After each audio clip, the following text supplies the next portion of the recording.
Good morning.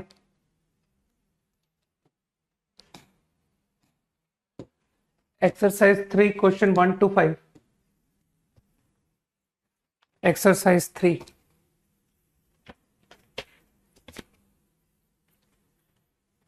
1 2 5 2 and 3।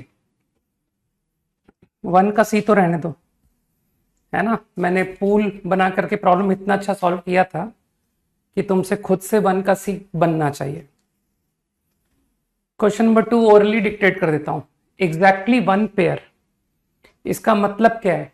For example 3 and 1 card is jack, 1 is 10। यही मतलब हुआ exactly 1 pair का। तो ओरली कर देना कि एग्जैक्टली 1 पेयर मीन्स पहले डिसाइड कर लो denomination. I think there are 13 denominations, 2 3 4 10 jack queen king, है ना। तो 1 पेयर 13C1, 13C1 तो इंटू 4C2, क्योंकि 13C1 डिनोमिनेशन डिसाइड किया। अब उस डिनोमिनेशन के 2 कार्ड भी तो लेने, तो देर आर 4 कार्ड्स, 4C2। अब बाकी जो 2 कार्ड हैं they have to be from different denominations, ठीक है। तो आई थिंक देर आर 12C2, है ना। एक डिनोमिनेशन तो मैं यूज कर चुका हूं, 12C2 दोनों का एक एक कार्ड, 4 वेज मतलब 4C1 4C1। टोटल वेज खुद लिख लेना। क्वेश्चन नंबर 3 तो यार अब तो ओरली कर लो, अब तो मैं नहीं लिखूंगा, है ना, क्योंकि तुमको रिकर्शन का आइडिया तो अब आ ही चुका है। Pn no two consecutive head, तो तुम तो जानते हो कैसे रिकर्शन सोचते हैं। टोटल n टाइम्स टॉस हुआ, तो मेरे ख्याल से कुछ लोगों ने लास्ट टॉस में जाकर के सोचा होगा कि सर आखिरी टॉस जो है वो हेड है, आखिरी टॉस जो है वो टेल है। अब मुझे बताओ, अगर आखिरी टॉस हेड है तो क्या सेकंड लास्ट वो भी पता पड़ गया तुमको, है ना। क्योंकि मुझे लगता है कुछ लोग समझ गए कि जो सेकंड लास्ट है उसको टेल होना पड़ेगा। नो टू कंसेक्यूटिव हेड का ध्यान रखना है ना। तो बिफोर n-2, है ना, तो वो जो लास्ट के 2 तुमने बता दिए, उसके पहले के n-2 में तुम फ्री हो। लेकिन बस तुम जानते हो कि मुझको इस बात का ध्यान रखना है, नो टू कंसेक्यूटिव हेड। तो अगर Pn प्रोबेबिलिटी n की है, n टॉस की, तो इसका मतलब दैट विल बी Pn-2। तो Pn-2 into tell into head, है ना। Pn-2 टेल हेड, तो टेल की प्रोबेबिलिटी देख लेना क्या लिखी है, मेरे ख्याल से 1 - p, क्योंकि p हेड की है। तो Pn-2 1 - p इंटू p और प्लस, अब तुम समझ पा रहे हो कि सर लास्ट टेल है, तो अगर लास्ट टेल है तो इसके बिफोर जो n-1 है उसमें तुम समझ पा रहे हो कि सर सीधा Pn-1 लिखो। Pn-1 into tail that is 1 - p up to 10, 6 to 10।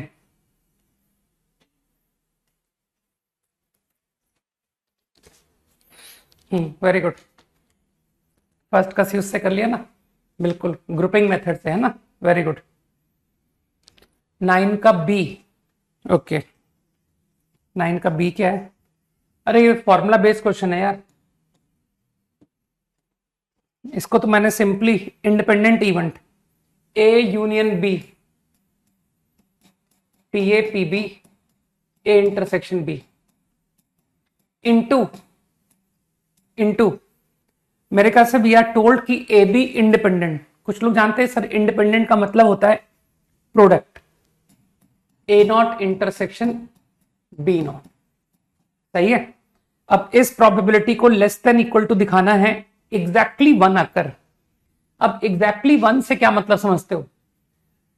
It is A not B, it is B not A. तो बस अब इस ब्रैकेट को खोलने में इनइक्वालिटी लगा के बोल दो कि this quantity is greater equal to. तो क्या मैं कह सकता हूं कि this quantity is definitely greater equal to this? सोचना, ये कह सकता हूं। आई थिंक फॉलो कर पा रहे हो कि सर वो -a इंटरसेक्शन बी को आपने 0 कर दिया, तो ये नंबर डेफिनेटली इससे तो बड़ा ही होगा, है ना। Here you have subtracted nothing, जबकि वहां पर सब्ट्रैक्ट कर रहे, सॉरी उल्टा लिख दिया, लेस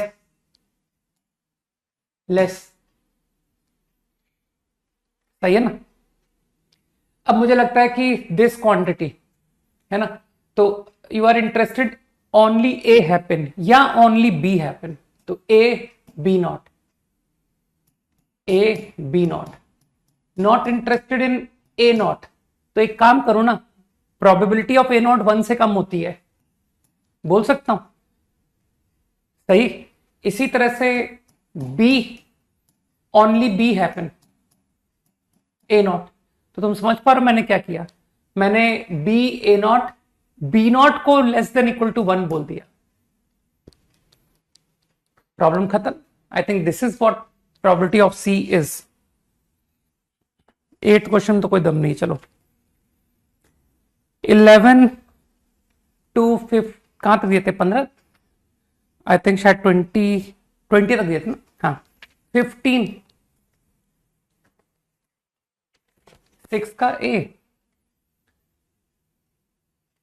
रहने दे 6 का ए,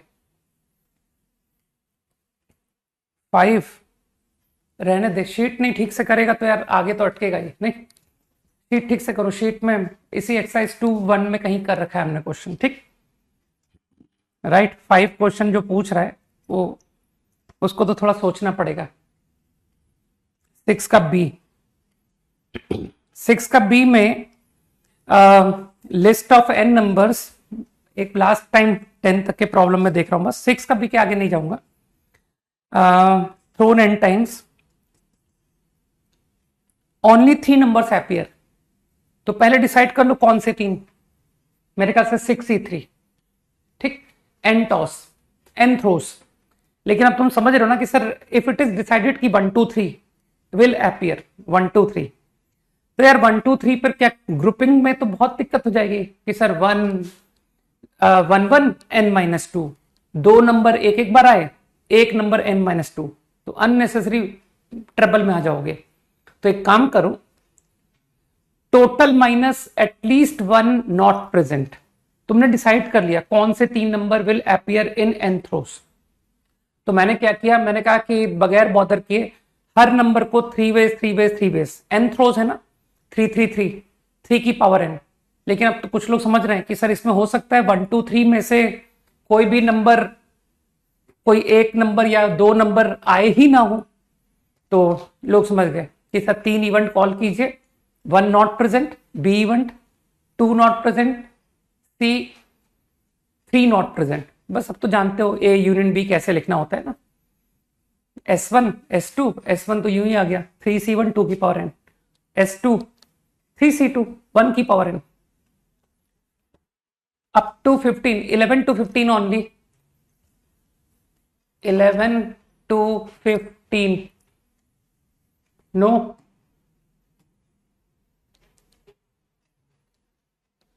इलेवेंथ पूछा था ना, 11 earn select ui, ui is the probability of, है ना, ith अर्न सेलेक्टेड, प्रोपोर्शनल तो तुम समझ गए कि sir k times i, k is some proportionality constant, k निकल आएगा, मान तो कोई तो अर्न सेलेक्ट हुआ होगा, इट इज अर्न 1 और 2 और 3 और n, है ना, तो this is going to be 1, इससे k आ गया, है ना, i 1 से n, तो मेरे ख्याल से 2/nn+1 इज k। अब मुझे लगता है I am looking for probability of white, तो तुम तो समझ रहे हो उसके सर व्हाइट बॉल जो है वो तो टोटल प्रोबेबिलिटी से आ जाएगा, right, total probability, it is white drawn ui happened, earn 1 selected and white drawn, earn 2 selected and white drawn and so on। तो तुम समझ पा रहे हो कि सर आप तो क्या कहते हैं उसको, टोटल प्रोबेबिलिटी लगा दो, है ना, तो ui into w given ui, तो आई थिंक दिस इज ui, यही तो है ui, k times, and what is w given ui, तो देख लो ith अर्न में कितने वाइट थे, i white, i upon total is n+1, I think this is w given ui, i upon, मैंने वो i से मल्टीप्लाई कर दिया है ना। बस सिग्मा खत्म यार क्वेश्चन। अब इसके आगे मुझे नहीं बताना चाहिए, नहीं तो तुम जेई में फेल हो जाओगे। ठीक है, इतनी इतनी भी मदद मत करो कि सर बिल्कुल ही बुरी आदत हो जाए, है ना। मैं खुद देखता हूं अपने आप में, मैं बहुत दिनों से, है ना, कुछ एक सालों से मैंने क्वेश्चन ही सॉल्व करने बंद कर दिए थे, खाली किए हुए क्वेश्चन ही बताता था। तो मैंने ऐसा देखा कि जब मैं नए सवाल करता था तो बहुत समय के बाद जब मैंने जेई का पेपर उठा के किया तो अप्रोच मेरी टू द पॉइंट है ना, क्योंकि वो अप्रोच तो तुम जानते हो, लेकिन अप्रोच के बाद जो कैलकुलेशन है उसमें पेन ही नहीं चलता। तो ऐसी हालत तुम्हारी नहीं होनी चाहिए ना। मुझे तो जेई देना नहीं है, लेकिन तुम्हें देना है, तो ऐसा तुम्हारे साथ नहीं हो। 12 का बी, मुझे लगता है कि अब इसका 11 का बीसी कर लोगे ना खुद से। 12 का बी, 12 का बी अगेन तुम देख रहे हो जेई में कितना सेट के ऊपर कितने ज्यादा क्वेश्चंस आ रहे हैं, नोटिस कर रहे हो। 12 का बी एंड 13 का ए। ओके, इंडिपेंडेंट इवेंट्स, कुछ वेन डायग्राम दिखा दो, कुछ भी दिखा दो। तुम तो जानते हो वेन डायग्राम को देख करके इंडिपेंडेंट की तो फीलिंग आती है नहीं, है ना। तो ई एफ जी दिखा दिया मैंने, तीनों का एक साथ इंटरसेक्शन 0 है, तो तुम समझ गए ना कि सर ये डायग्राम गलत है, क्योंकि इसमें तीनों का वेन डायग्राम अपने ये गलत है ना। आपस में तो इंटरसेक्ट करेंगे लेकिन एक साथ तीनों नहीं करेंगे। तो चलो दिखा देते हैं कि सर ये है जी, अब सही है। ई एफ जी, अरे डेटा के अकॉर्डिंग ई एफ जी साफ साफ लिखा है पेयर वाइज इंडिपेंडेंट, तीनों को इंडिपेंडेंट नहीं लिखा है, पेयर वाइज इंडिपेंडेंट लिखा है। पेयर वाइज का मतलब समझ गए ना, E and F independent, F and G independent, G and E independent, this is known to me. अब बस प्रॉब्लम फॉर्मूले से कर दो। आई थिंक कंडीशनल प्रोबेबिलिटी पूछी गई है, तो ई नॉट इंटरसेक्शन, तीनों का इंटरसेक्शन, है ना। तीनों का इंटरसेक्शन का मतलब तो तुम समझते हो कि sir exactly one happen which is G upon given event G. तो यार तुम इस वेन डायग्राम से नहीं देख सकते ओनली जी हैपन कहां पर दिख रहा है, सॉरी इसे हटाना है, जी से हटाना है। चलो ठीक है, जो दिखा दिया वही सही है, ये शेड नहीं चाहिए। तो मेरे ख्याल से लोग समझ गए, PG minus this and this, तो तुम समझ गए ना, जी इंटरसेक्शन ई, जी इंटरसेक्शन को एफ को हटाओ। लेकिन क्या मैं इंडिपेंडेंस का यूज करके बोल दूं कि PG intersection E one can write, G intersection F one can write, I think G cancelled, your answer is 1 minus PE minus P F. तो समझ गए कि सर ये आंसर इसने क्या लिख दिया, है ना। तो देख लो answer E not minus F लिखा हुआ है, 1 माइनस ई तो समझते ही हो, ई नॉट। 13 का ए अगेन इंडिपेंडेंट इवेंट, है ना। बहुत सारे क्वेश्चंस आते हैं इंडिपेंडेंट के ऊपर, नहीं।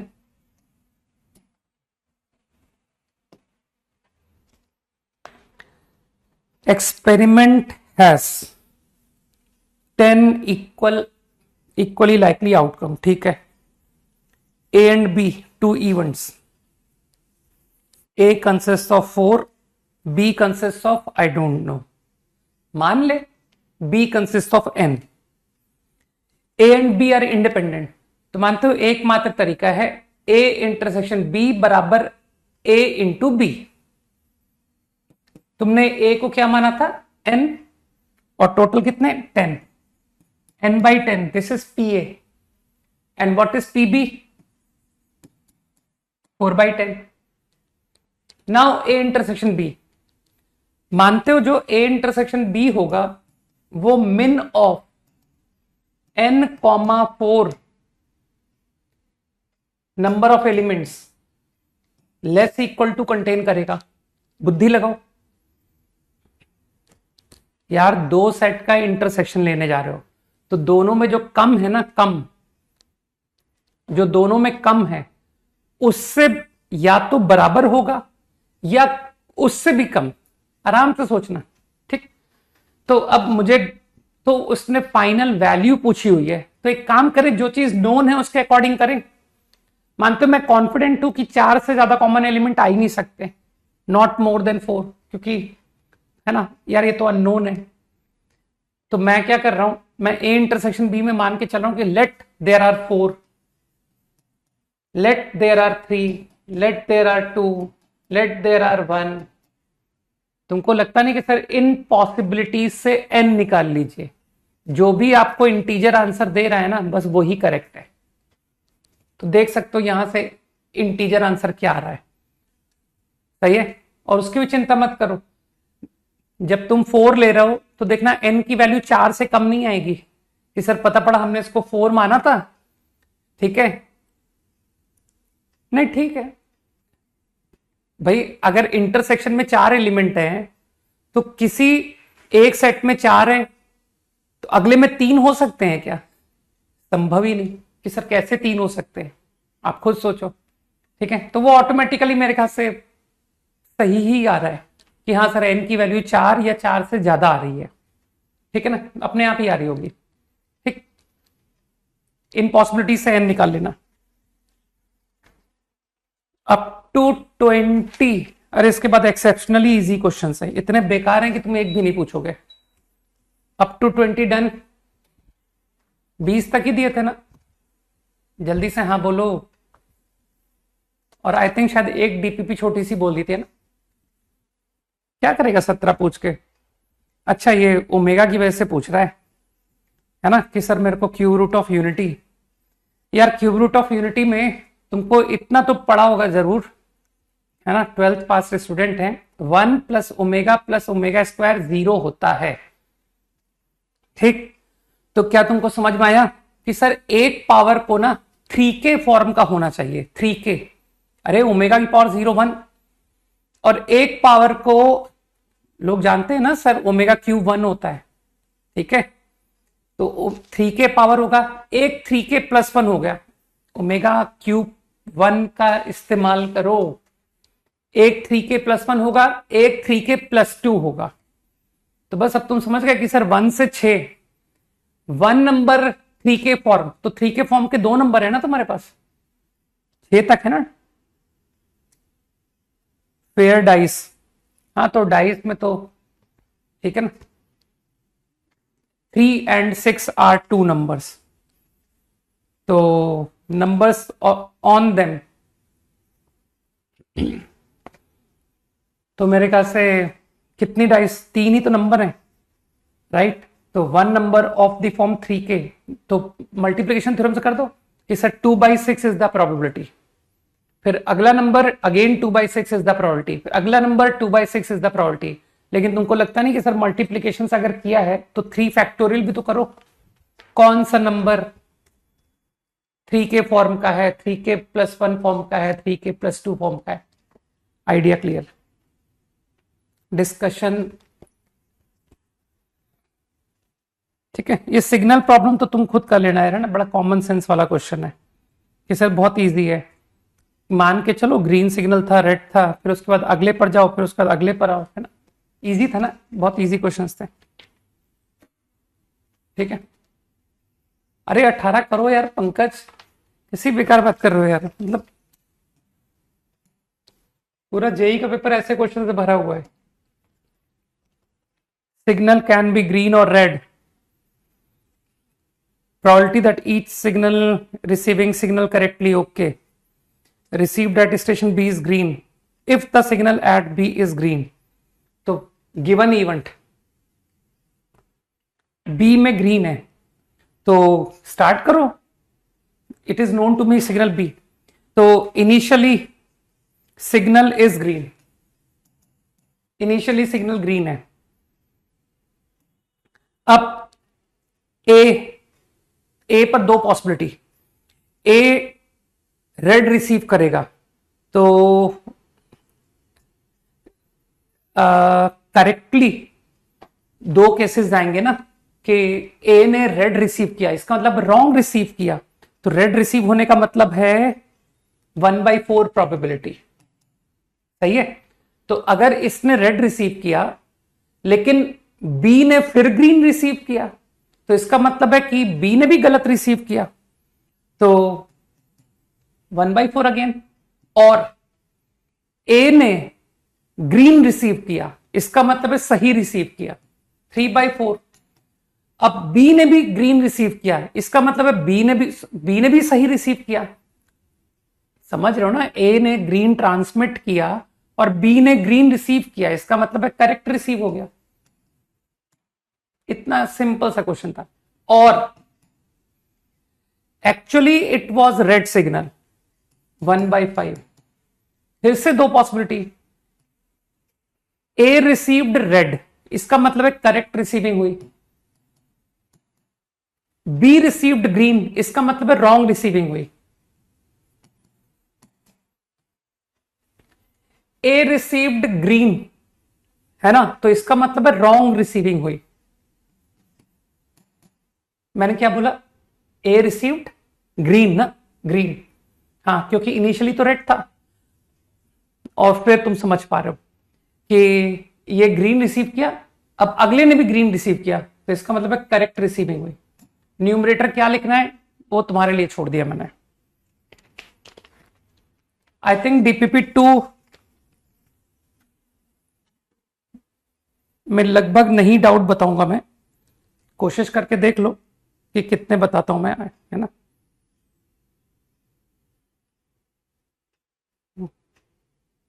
कि सर जेई एडवांस के क्वेश्चन कर रहे हैं और आपसे एक्सपेक्ट करेंगे कि आप इतने लल्लू क्वेश्चन बताओगे, ये तो हमारी सोच ही गलत कहलाएगी नहीं। Okay, up to 5 only 4th।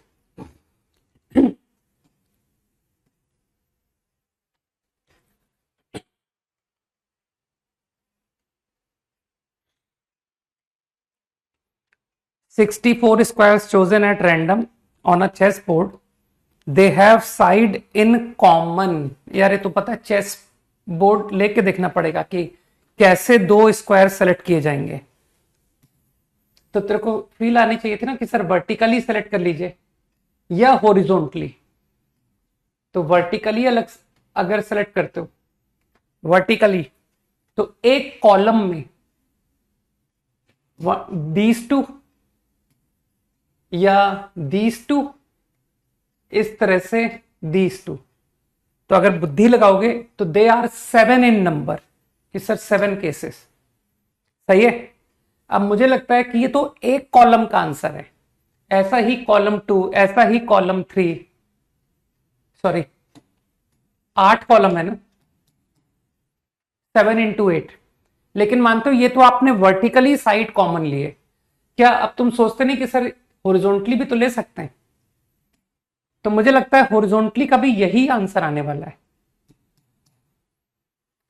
Total base तुम खुद लिखोगे, पूरी 100% मदद बिल्कुल नहीं करनी चाहिए मुझे ना।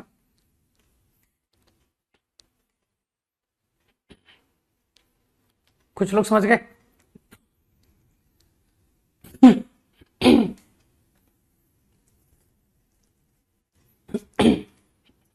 इसका मैं एक ऑल्टरनेट सोच बता सकता हूं, एक ऑल्टरनेट सोच।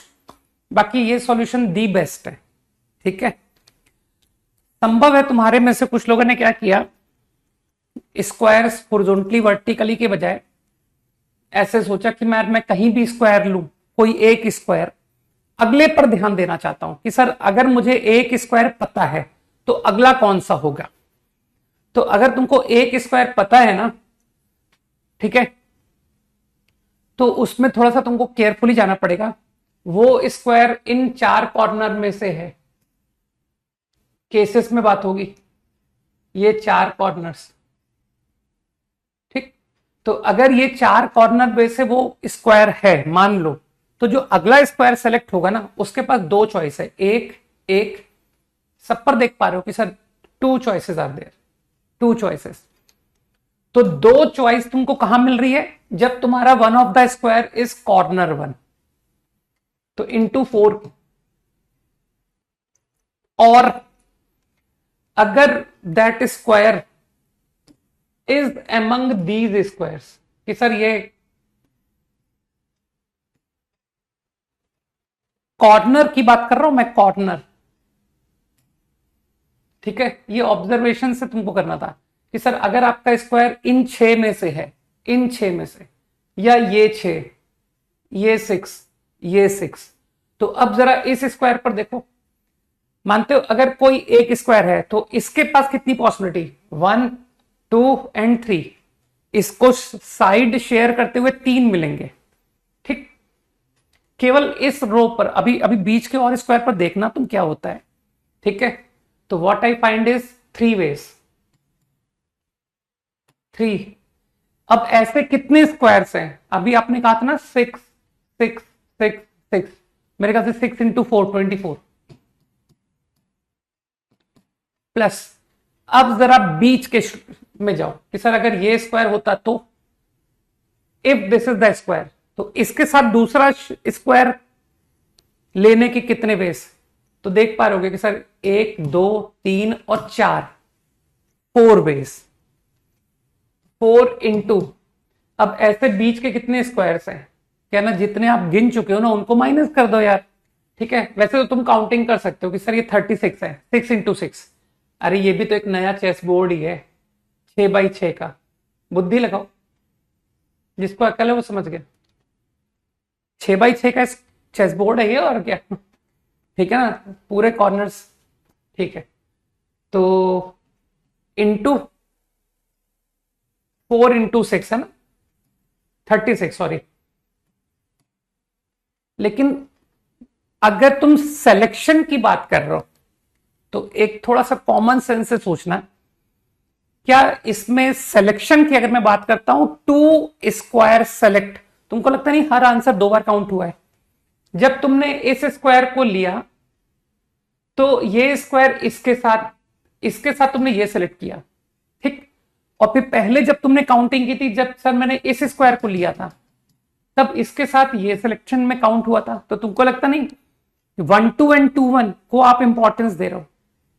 ठीक है, तो नंबर ऑफ सेलेक्शंस की बात कर रहा हूं मैं, I think this is going to be the number of selection.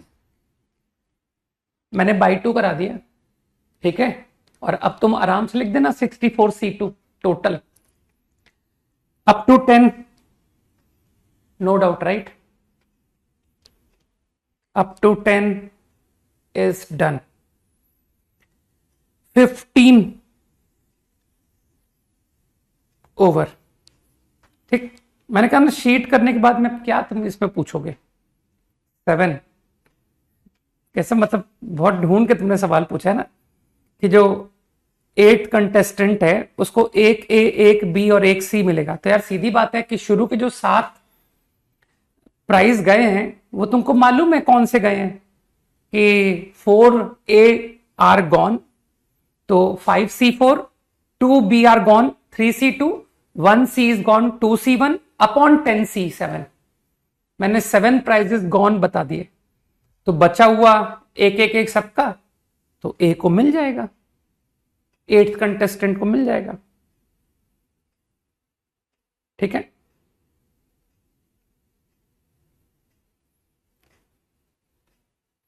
Remaining price बता दिया ना, 8 कंटेस्टेंट के लिए remaining price is 1 1 1 each. Last class में आई थिंक मैंने कुछ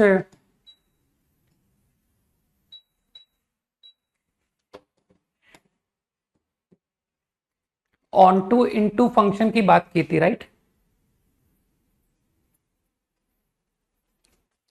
सही।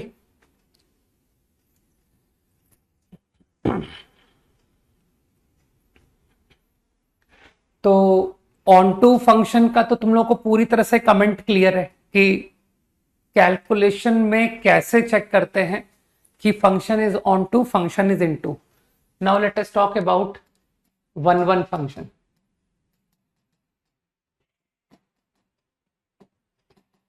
How to check a function to be 1 1।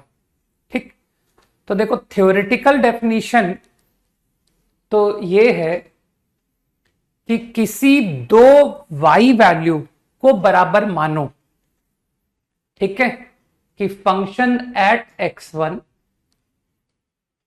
बराबर फंक्शन एट x2, 2x पर y को सेम मान लो, ठीक, मान लो।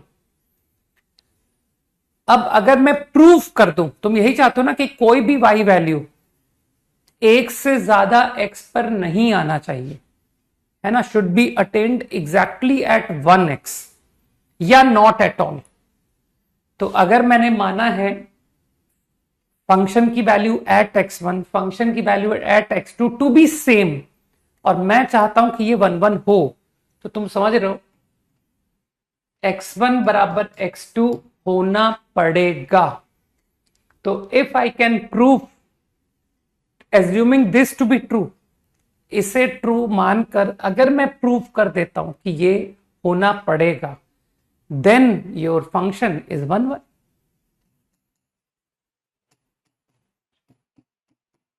ठीक, थियोरिटिकली इट साउंड्स गुड, है ना, और मे बी पॉसिबल कि सर किसी अच्छे सवाल में मैंने इस आइडिया से क्वेश्चन किया था, ऐसा संभव है ना। But most of the problems में ये आइडिया कारगर नहीं हो पाता है, ठीक है, कि sir I am unable to do using this idea, है ना। मोस्टली प्रॉब्लम्स किस आइडिया से होते हैं वो बता देता हूं, राइट। मान लो f डिफरेंशिएबल है, डिफरेंशिएबल का मतलब होता है डेरिवेटिव एग्जिस्ट।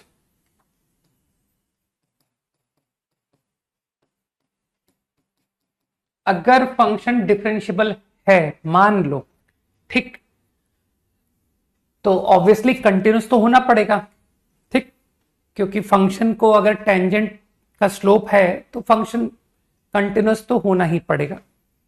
तो तुम डेरिवेटिव एग्जिस्ट करते हुए ट्राई करोगे कि फंक्शन शुड बी 1 1, तो तुम्हारा graph will be like this, कि सर ये तो बढ़ता जा रहा है ना, या फिर सर ये तो घटता जा रहा है। लेकिन अगर तुम कहते हो कि नहीं मेरा ग्राफ तो ऐसा है, तो मेरे ख्याल से फॉलो कर पा रहे हो, this is not a 1 1 function. Function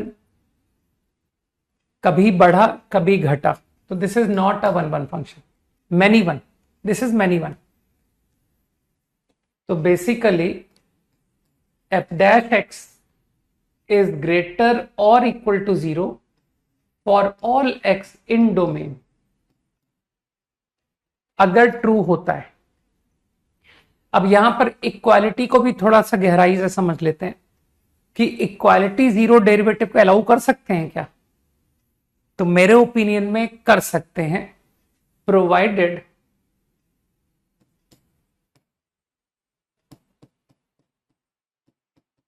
it holds at instants only. Instant का मतलब समझ रहे हो, पॉइंट पर जीरो हुआ, पॉइंट पर।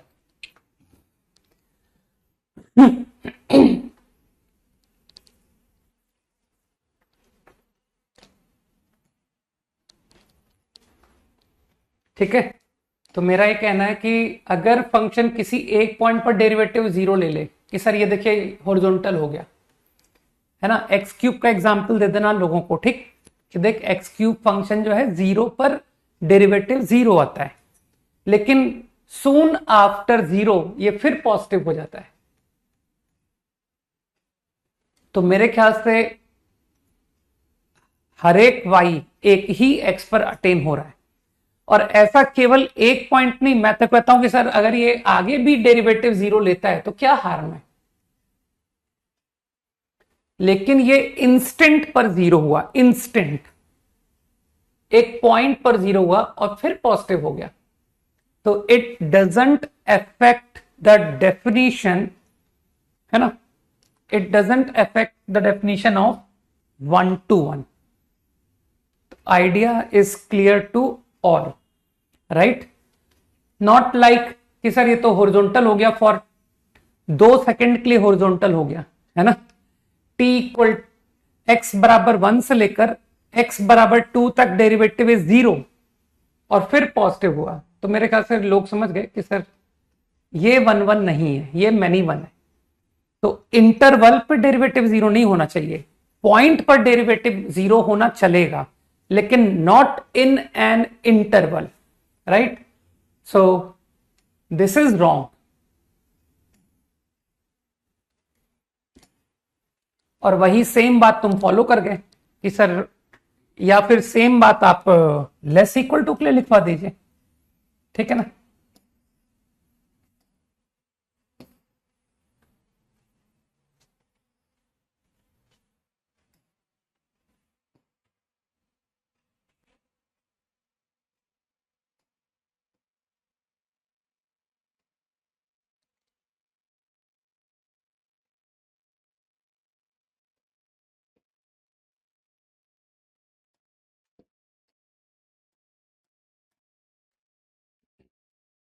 Very easy. अब इसको ग्राफिकल मीनिंग क्या अननेसेसरी बोलोगे कि sir any line parallel to x axis, है ना? इस लैंग्वेज से कौन सा तुम सवाल कर ही पाओगे, काम तो तुम्हारा डेरिवेटिव ही आएगा। तो ओरली समझ पा रहे हो कि कोई भी लाइन जो एक्स एक्सिस की पैरेलल है, पैरेलल टू एक्स एक्सिस, वो ग्राफ को कितने बार कट करेगी? अगर फंक्शन 1 1 है, वो ग्राफ को या तो एक बार कट करेगी या नहीं कट करेगी। सोचो, any line parallel to x axis, मैं 1 1 फंक्शन की बात कर रहा हूं, will cut the graph once और नॉट एट ऑल। अरे नॉट एट ऑल भी है यार, कैसी बात कर रहा है? ई की पावर एक्स फंक्शन 1 1 होता है कि नहीं होता है? ये देख 1 1 होता है। And what about y equal to -2 line, एक भी बार कट नहीं करती। कुछ लोग समझ गए ना? तो जो लोग रटेंगे वो तो जाएंगे, वो तो फेल हैं, ठीक? जो समझेंगे वो सब कर ले जाएंगे कि सर ये सब हम आपकी बातें कुछ याद नहीं रखते, ठीक? ये सब तो हम खुद ही समझ लेते हैं वहां प्रॉब्लम्स में, ठीक? तो आई थिंक कि सबको 1 1 function is now clear. Now I am able to solve 1 1 function problems also.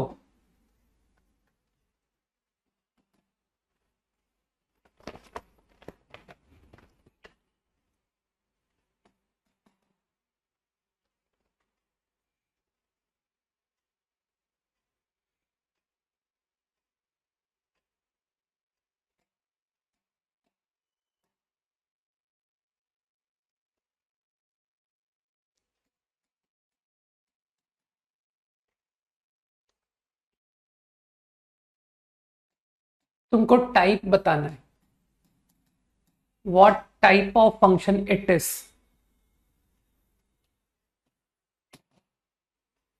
ठीक है? क्विकली।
मेरे ख्याल से आंसर इज बाइजेक्टिव। है ना, बहुत ज्यादा लल्लू क्वेश्चन है। I guess dash function continuous है, किसी को कोई तकलीफ नहीं, हाँ कंटिन्यूस है, ठीक है, ये कंटिन्यूस होता है, ये भी कंटिन्यूस होता है, दो कंटिन्यूस का सम भी कंटिन्यूस होता है। तो दो पॉसिबिलिटी में तुम्हारा फंक्शन डिफाइन होगा, या तो 2x माइनस साइन या 2x प्लस साइन। मैं बिल्कुल भी इंटरेस्टेड नहीं हूं कि for what X it is plus, what for what X it is negative, ठीक। आई गेस कि तुम्हारा जो एफ डैश है उस पर दो पॉसिबल आंसर्स आ सकते हैं, या तो 2 माइनस कॉस आएगा या 2 प्लस कॉस आएगा, इसके बाहर तो कुछ नहीं आएगा। जिस भी एक्स पर देखोगे या तो ये डैश है या ये डैश है। जिसको अकल है वो जानता है कि सर ये दोनों ही नंबर पॉजिटिव हैं, ठीक है। तो आप जिस भी एक्स पर what ever possibility of F dash x, दोनों पॉसिबिलिटी में डैश पॉजिटिव आ रहा है, ठीक। तो इसका मतलब है function is strictly increasing, fine. अब फंक्शन स्ट्रिक्टली इंक्रीजिंग है तो मेरे ख्याल से अब मुझको 1 1 तो पता पड़ चुका है।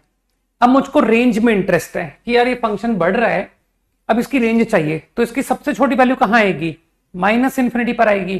सबसे बड़ी वैल्यू कहां आएगी, प्लस इंफिनिटी पर आएगी। तो अब मुझे इंफिनिटी पर फंक्शन की वैल्यू चाहिए, ठीक। तो जिसको अकल है थोड़ी सी, है ना, क्योंकि सर हम तो ग्राफ बना चुके हैं तो इंफिनिटी से फैमिलियरिटी तो है। आई थिंक लोग जानते हैं इंफिनिटी पर मैं अपॉन इंफिनिटी से क्वेश्चन करना प्रेफर करता हूं। तो व्हाट आई डिड इज कि मैंने इसको x कॉमन निकाल दिया इनटू x, ठीक है। अब तुम माइनस इंफिनिटी डील करो तो you will get to know कि सर ये मॉड साइन जो है बेचारा 0 से 1 के बीच में है, उसको आप इंफिनिटी से डिवाइड कर रहे हो। तो यार एक फाइनाइट नंबर को इंफिनिटी से डिवाइड करके 0, तो ये तो आ गया 2 और ये आ गया माइनस इंफिनिटी। तो minus infinity 2 goes to minus infinity. Similarly, if I talk at x plus infinity, तो now I am going to get plus infinity. ये plus infinity और ये 2।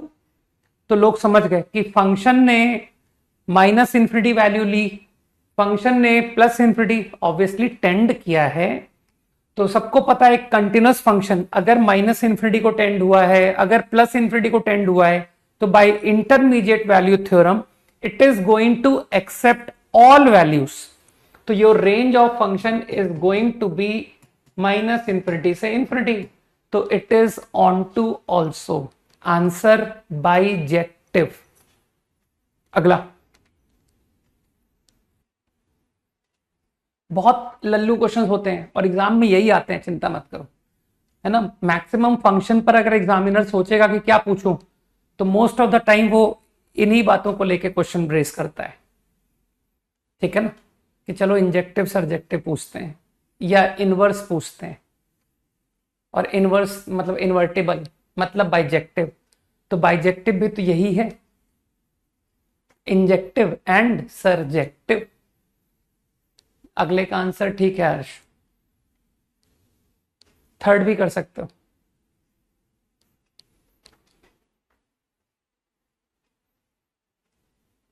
कोई बात नहीं, नहीं आती वेट करो, ठीक है ना। नहीं आती, जब बताता हूं तब सुनते तो हो नहीं, ठीक है। मैंने तो बताई थी लोगों को IMVT पिछली क्लास पे भी बोल दी थी एक बार तो, ठीक है। तुम लोग क्या है, तुम लोग स्कूल टाइप नॉलेज में बिलीव करते हो क्या सर, एग्जैक्ट डेफिनेशन याद होनी चाहिए, एग्जैक्टली लैंग्वेज पता होनी चाहिए, इन सब में बिलीव करते हो। और मैं तो बहुत सिंपल वे में IMVT बता दी थी, continuous function except -2, continuous function except 8, तो continuous function will take every value between -2 to 8, बस यही होती है IMVT।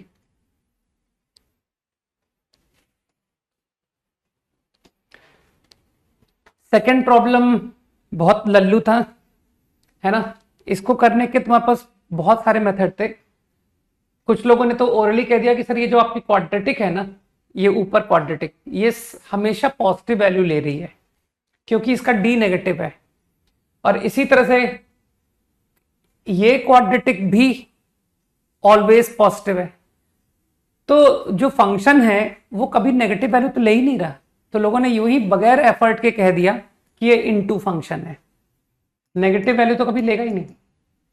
बाकी तुम्हारे में से जो कुछ समझदार लोग हैं वो कहेंगे सर मैं आपको रेंज निकाल के दिखा सकता हूं, ठीक है ना, दे नो कि सर रेंज प्रॉब्लम्स आपने करवाई तो थी, इसको क्वाड्रेटिक, इसको y लेकर के क्वाड्रेटिक इन x कलेक्ट करके d ग्रेटर इक्वल टू 0 करके यू विल गेट रेंज, ठीक।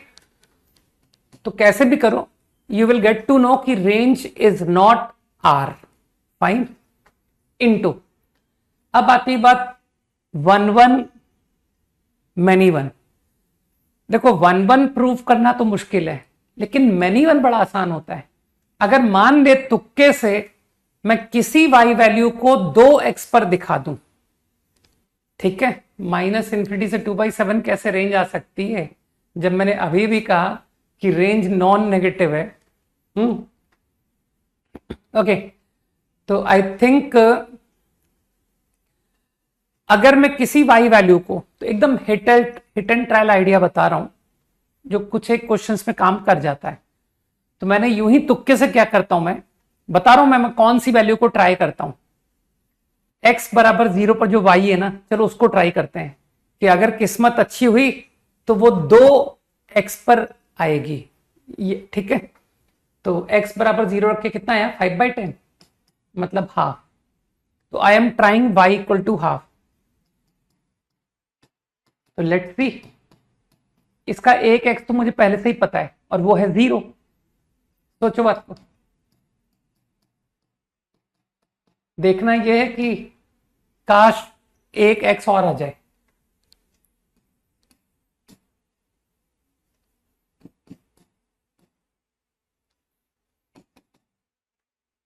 तो आई थिंक -4/3 0 मानते हो फंक्शन मैनी 1 प्रूव हो गया। आपका एक y वैल्यू मैंने 2x पर दिखा दिया, इट इज मैनी 1। तो समटाइम्स इस तरह के हिट एंड ट्रायल थॉट भी लोग लगाते हैं, लेकिन इसकी एक लिमिटेशन समझ लो। अगर मान लो मुझे एक x मिला होता कि sir 0 is the only x, ठीक है, तो क्या तुम कह देते कि ये 1 फंक्शन है? अरे एक y वैल्यू एक सिंगल x पर आई है, क्या पता कोई दूसरी y वैल्यू 2x पर आ जाए, क्या पता your graph is like this, यार मैंने तो ये y ट्राई किया था, इससे एक ही x आया, लेकिन देखो ये y देखो, ये तो 3x दे रहा है। तो अगर तुम्हारे को एक x मिलता तो तुम फंस जाते, तुम कहते सर इस आइडिया से I am not able to answer. तो चिंता मत करो, फिर मैं इस आइडिया को कंटिन्यू नहीं करता कि चलो कोई दूसरा y ट्राई करते हैं, कोई तीसरा ट्राई करते हैं, फिर मैं कहता हटाओ जनरल मेथड से करो, ठीक है। और जनरल मेथड तुम जानते हो ना क्या है? कुछ लोग समझ पा रहे हैं कि सर ये एक कंटिन्यूअस फंक्शन है, बताओ डेरिवेटिव इज नेवर 0, तो ये एक कंटिन्यूअस फंक्शन है कि नहीं? तो फिर डेरिवेटिव एक जनरल मेथड था कि सर डेरिवेटिव से कर लीजिए, इसका F dash always non negative या ऑलवेज नॉन पॉजिटिव आ रहा होगा। समझ पा रहे हो? बाकी एक और हिट एंड ट्रायल मेथड से क्वेश्चन हो रहा था, ठीक। बाकी मैंने जनरल आइडिया भी बता दिया कि जनरल में एफ डैश से कर लेता। तो one more hit and trial idea I did, मैंने यूं ही x -∞ चेक किया, मैंने यूं ही x +∞ चेक किया, and I observed your y value, your fx value in both cases is going to be 2/7।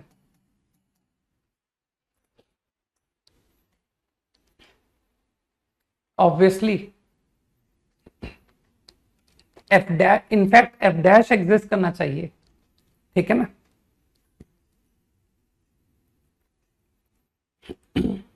ये बात ठीक है। Your y value in both is 2/7। अब मानते हो ये एक कंटिन्यूअस फंक्शन है, तो ये कंटिन्यूअस फंक्शन -∞ पर जब ग्राफ था x -∞, तब ये 2/7 को टेंड हो रहा था, ठीक। और यहां भी प्लस इंफिनिटी पर भी 2/7। तो एक बात बताओ, मैं एक रॉन्ग ग्राफ बता रहा हूं, मुझे नहीं पता कि ये माइनस इंफिनिटी पर 2/7 वैल्यू लेके घटेगा कि बढ़ेगा, मुझे नहीं पता। तुमको जो मर्जी हो वो करो, कहना सर मैं तो बढ़ा रहा हूं। हालांकि ये बात तुमको डिफरेंशिएट करके पता पड़ेगी कि पर माइनस इंफिनिटी के बाद फंक्शन इंक्रीज हो रहा है कि डिक्रीज हो रहा है। ठीक, तो मैं तो जस्ट यूं ही रैंडम कर रहा हूं कि चलो ये इंक्रीज हुआ मान लो, तो मुझे बताओ क्या ये थ्रू आउट इंक्रीज होता रहेगा क्या? अरे अगर ये थ्रू आउट इंक्रीज हुआ तो फिर तुम लौट के 2/7 कैसे आओगे? तो कुछ लोग समझ गए कि सर ये कहीं ना कहीं डिक्रीज होना पड़ेगा, और जैसे ही तुमने डिक्रीज कराया मैनी वन हो गया, है ना। और या फिर कुछ लोग जो कहें कि सर मैंने तो ग्राफ नीचे बनाया था, डिक्रीज हुआ, तो यार अगर डिक्रीज हुआ है तो इसको वापस इंक्रीज भी होना पड़ेगा, क्योंकि इसको वापस लौट के 2/7 आना है। सही। इस थॉट से अगर तुम ध्यान दो तो you will get to know कि सर इस थॉट से मेरे दोनों सवाल हो गए, एक इनटू भी प्रूव हो गया, एक मैनी वन भी प्रूव हो गया। कारण ये एक कंटिन्यूअस फंक्शन था, है ना, this was a continuous function. सही। तो मुझे एक बात बताओ, कंटिन्यूअस फंक्शन जिसको कि तुम चाहते हो कि रेंज आर हो, ऑल रियल, तो वो माइनस इंफिनिटी किस एक्स पर जा सकता है? कोशिश करो। एक कंटिन्यूअस फंक्शन को मुझे माइनस इंफिनिटी लेके जाना है या प्लस इंफिनिटी लेके जाना है, तो वो किस एक्स पर जा सकता है? तो जिसको थोड़ी बुद्धि है वो कहेगा सर माइनस इंफिनिटी या प्लस इंफिनिटी, इसके अलावा ये प्लस माइनस इंफिनिटी बाई कहीं जा ही नहीं सकता, है ना। क्योंकि अगर आपने किसी बीच के पॉइंट में बोला, अगर आपने बीच के पॉइंट पे बोला कि ये प्लस इंफिनिटी जाएगा, तो फिर तो वो डिसकंटिन्यूअस फंक्शन हो गया, जबकि ये फंक्शन तो कंटिन्यूअस है ना। बीच के पॉइंट पे इंफिनिटी जाने का मतलब समझ पा रहे हो? ठीक है, तो मेरे ख्याल से बात फील हो गई कि सर इसकी रेंज आर संभव नहीं है, और मैनी वन तो आपने बता ही दिया। ठीक है, कि अगले का आंसर बता दिया क्या तुमने? नेक्स्ट, कैलकुलस अब तक सबसे easy portion of maths, right. अब आगे से देखना तुमको टेस्ट में भी चीज दिखाई देगी कि सर टेस्ट में कैलकुलस के सवाल तो बन जाते हैं, लेकिन जहां थोड़ा पीएनसी प्रोबेबिलिटी इन सब में जोर पड़ता है, हालांकि वो भी इजी होते हैं, वेक्टर 3D में भी जोर पड़ता है अलजेब्रा में पड़ता है, बाइनोमियल एंड ऑल, बस सबसे रिलैक्सिंग जो है वो कैलकुलस ही है। अच्छा आंसर बता रहे थे ना तुम?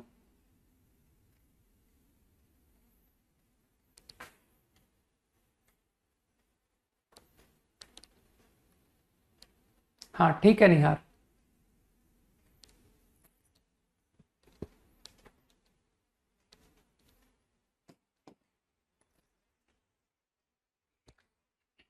चलो बाकी लोग भी थर्ड को थोड़ा अटेम्प्ट दो, तब तक मैं नेक्स्ट लिखता हूँ, है ना।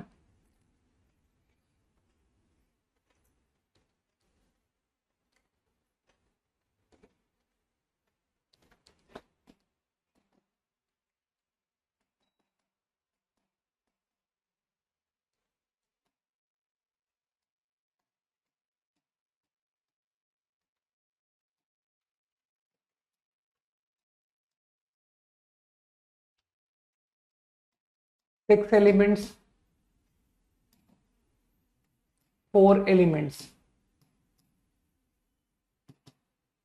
ठीक। Function defined from A to B, number of f find out, possible, number of onto, number of into, number of one to one, many one, bijective। Okay, ये क्वेश्चन कुछ ज्यादा इजी था, मेरे ख्याल से लेस देन इक्वल टू 0, पर तुम parabola बना रहे हो ओपनिंग अपवर्ड। तो जिसको कॉमन सेंस है कि सर 0 तक ना मुझको पैराबोला बनानी है, मेरे को एक्स एक्सिस मत दिखाओ, ठीक है। तो मानते हो वर्टेक्स तक पैराबोला घटती है, तो मानते हो 0 तक अगर आपका ग्राफ ये हुआ तो ये तो मैनी वन हो जाएगा, सही है ना। तो up to 0 graph should not be this. इसका मतलब कुछ समझे कि जो वर्टेक्स है, वर्टेक्स वो पॉजिटिव होना चाहिए। तो वर्टेक्स जो है ये 0 के आगे होना चाहिए, ताकि up to 0 I only follow this parabola, कि सर बस इतना ही ग्राफ आपके काम आएगा, because you only follow parabola up to 0। तो your vertex which is -m, यही है ना इसका vertex, x coordinate, it should be, है ना। अब एक मोमेंट के लिए सोचो, क्या तुम वर्टेक्स को 0 अलाउ कर सकते हो? केवल इतनी डेफिनेशन को पढ़ के बताओ। तो मुझे लगता है अभी तो मैं अलाउ कर सकता हूं कि हाँ सर, अगर वर्टेक्स तक भी पैराबोला चला गया, यहां तक चला गया, तब भी ये 1 1 फंक्शन ही है, बुद्धि लगाओ, ठीक। तो अभी तक ये 1 1 है। तो अकॉर्डिंग टू दिस डेफिनेशन मैंने अलाउ कर दिया कि तुम्हारा जो वर्टेक्स है वो या तो नेगेटिव होना चाहिए, सॉरी पॉजिटिव, ये क्या कर दिया मैंने, वेट, या तो पॉजिटिव होना चाहिए या 0 होना चाहिए। कुछ समझ गए ना बात को? Up to 0 you can take your vertex, ये 0 है, x बराबर 0 पॉइंट है ये। कुछ लोग समझ पा रहे मेरी बात को, ठीक है। तो vertex is after x equal to 0, ज्यादा से ज्यादा बराबर x से बराबर 0। अब सेकेंड डेफिनेशन की बात करते हैं, स्ट्रेट लाइन, ठीक। पहले सोच के बताओ स्ट्रेट लाइन कैसी बनाऊं, हॉरिजॉन्टल बनाऊं, इंक्रीजिंग बनाऊं या डिक्रीजिंग बनाऊं? 3 टाइप की लाइन होती है ना, ये होती है, ये होती है और ये होती है। तो कौन सी लाइन बनाना प्रेफर करोगे, ये या ये? तो इसको तो कट कर दूं कि सर ये तो रहने दो, मैनी वन हो जाएगा, ठीक है। अब मैं इसकी बात करता हूं, इसकी बात करता हूं, डिक्रीजिंग लाइन को भी रहने दो, बेचारा पैराबोला घट के आया है, ठीक। अब अगर तुम देखो, कंफ्यूजिंग तो होगा, जिनको सोचने में तकलीफ होती है उनके लिए कंफ्यूजिंग होगा, ठीक है। फॉर्मूला बेस्ड थिंकिंग वाले लोगों को ऐसी सिचुएशन में दिक्कत आती है, ठीक है। डिक्रीजिंग लाइन 1 से लेकर 0 से लेकर इंफिनिटी तक डिक्रीजिंग लाइन। तो क्या तुम सोच सकते हो कि सर डिक्रीजिंग लाइन आपको पूरा इंफिनिटी ले जाएगी, माइनस इंफिनिटी ले जाएगी, और इंक्रीजिंग लाइन आपको प्लस इंफिनिटी लेके जाएगी? तो मेरे ख्याल से ये लाइन, ये क्या किया मैंने, ये लाइन रिजेक्टेड, ठीक है, क्योंकि आप डिक्रीज होकर के आए प्लस इंफिनिटी से, और आपको कह रहा हूं मैं कि वापस प्लस इंफिनिटी चलो। तो क्या ये मैनी वन नहीं हो गया? कोशिश करो सोचने की कि सर ये लाइन भी आपकी रिजेक्ट हो गई, it can not be increasing, ठीक है।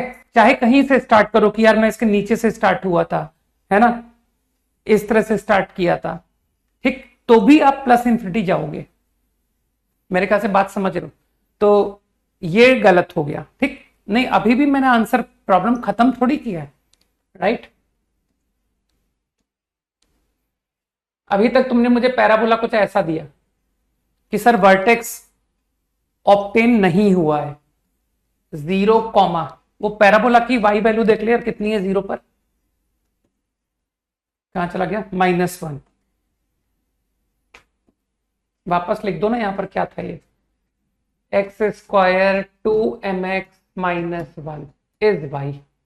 तो मेरे ख्याल से तुम समझ पा रहे हो, 0 -1, ठीक। ये इक्वल टू तक फॉलो करना था, है ना, इक्वल टू 0 तक पैराबोला फॉलो करनी थी ना, लेस इक्वल तक फॉलो करनी थी ना। रे यार, हाँ लेस इक्वल टू। अब तुम मुझको बोल चुके हो कि सर लाइन जो है वो डिक्रीजिंग होनी पड़ेगी, ठीक। फिर भूल गया मैं, क्या थी लाइन? mx माइनस वन, यही थी क्या लाइन? पढ़ लेता हूं। 2mx नहीं, mx माइनस वन, ठीक है।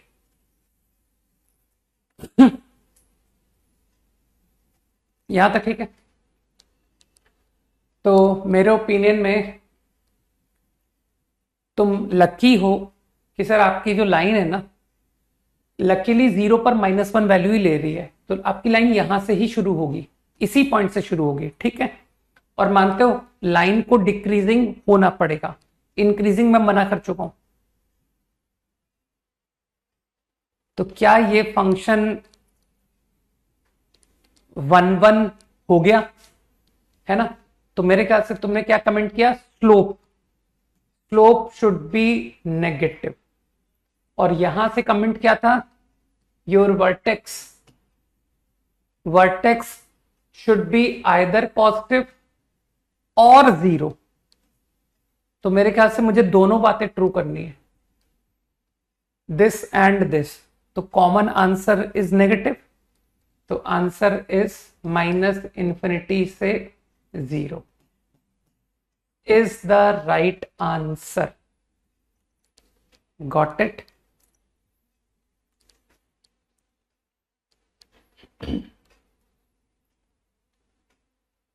कुछ सोचने दो। चलो इसी क्वेश्चन को एक छोटा सा वेरिएशन देता हूं, है ना, एक नया सवाल करते हैं इसी थॉट।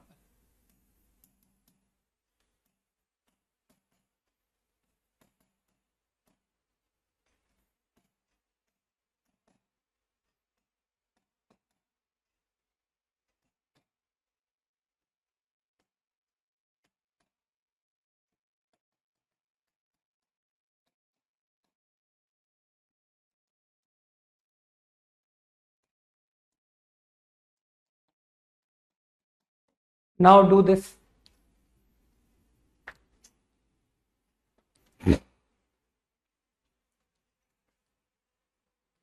अब करो।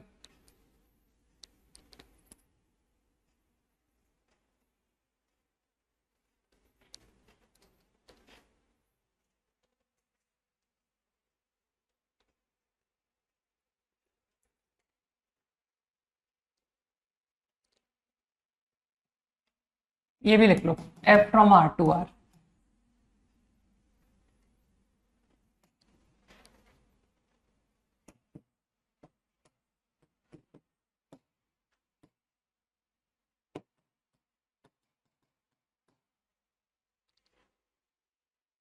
Part 1 part 2।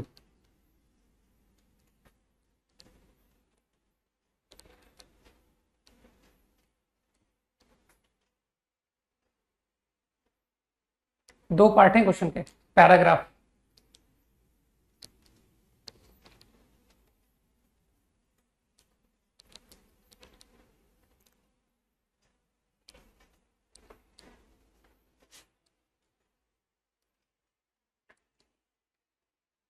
सही है हर्ष। शिवम, शिवम इनइक्वालिटी की थोड़ी सी एरर है।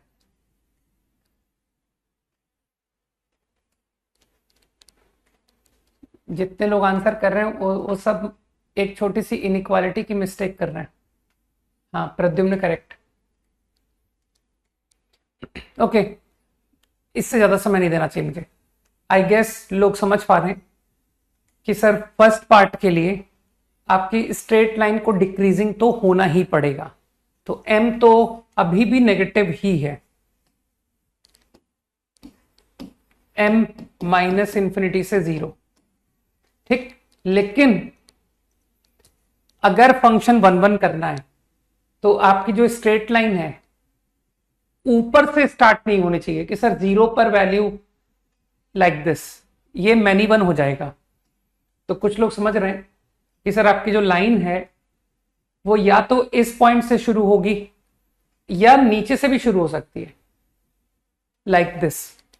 अगर ये लाइन है तो भी 1 1 है, तो at 0 this value which is b, तो b इज आइदर लेस और इक्वल टू -1 होना पड़ेगा। तो your answer to b is -∞ -1 closed. सभी लोग समझ गए? हाँ ठीक है दिव्या। और अब लास्ट पार्ट एकदम बेकार है कि सर लास्ट पार्ट में आपको बाइजेक्टिव चाहिए, मतलब 1 1 एंड ऑन टू। ठीक, 1 1 के लिए तो m नेगेटिव अपने आप में काफी नहीं है, ठीक है, अपने आप में काफी नहीं है, b की भी जरूरत है ना। तो 1 1 एंड ऑन टू, तो m नेगेटिव तो अभी भी कि सर m पर तो आप दिमागी मत लगाइए। And this time for b, अब लोग समझ रहे हैं कि सर ये ग्राफ होना पड़ेगा, this is the only graph, तो b इज -1 ओनली। सही है, ऊपर से स्टार्ट होने पर तो वो 1 1 ही नहीं रहा, नीचे से स्टार्ट होने पर रेंज r नहीं आएगी, तो ग्राफ को इस पॉइंट से ही शुरू होना पड़ेगा। तो आई think this is the answer. कुछ ज्यादा इजी क्वेश्चन था नहीं? ठीक है, तो इतने लल्लू क्वेश्चंस आते हैं नहीं? डन। क्वेश्चन का मीनिंग आई गेस की समझ में आ रहा होगा। Set A has 4 elements, set B has 6 elements. You are defining function f from A to B, है ना? Find number of functions possible, बस ठीक है, क्वेश्चन लिखे हुए हैं।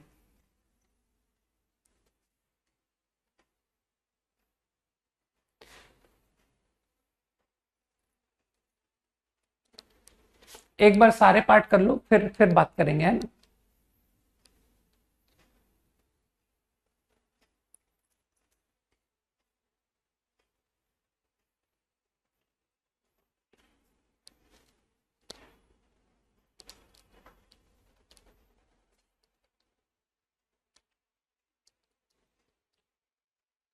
ठीक है, Madhav and Adarsh, Aarav, Aditya,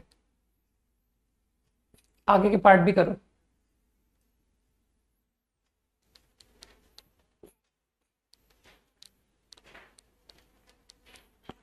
PNC strong होने का फायदा मिलेगा नहीं?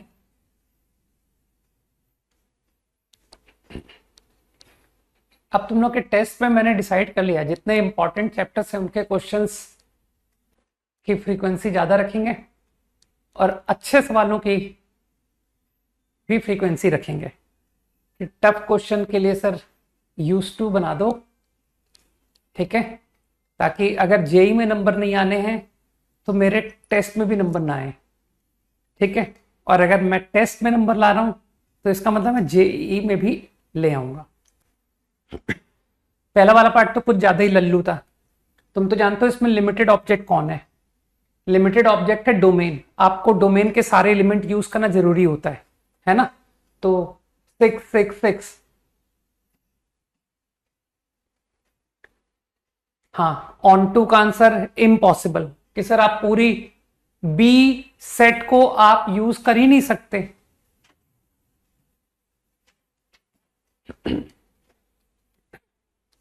ठीक है ना?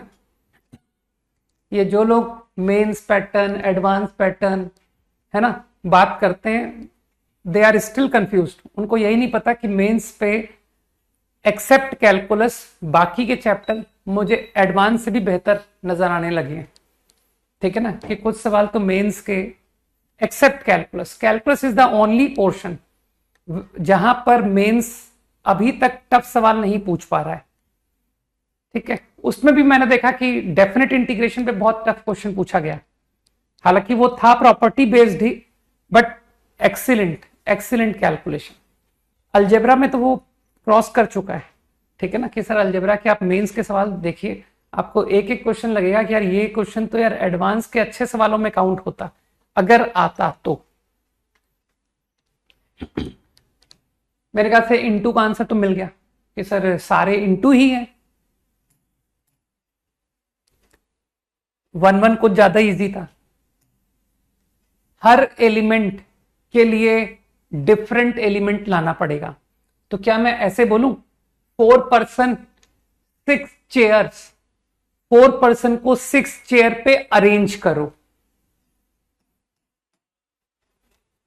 आंसर तुम्हारी मर्जी कि sir I am not comfortable with permutation, I am more comfortable with combination. बढ़िया बात है। यहां से 4 एलिमेंट और 4 एलिमेंट सेलेक्ट करो 6C4।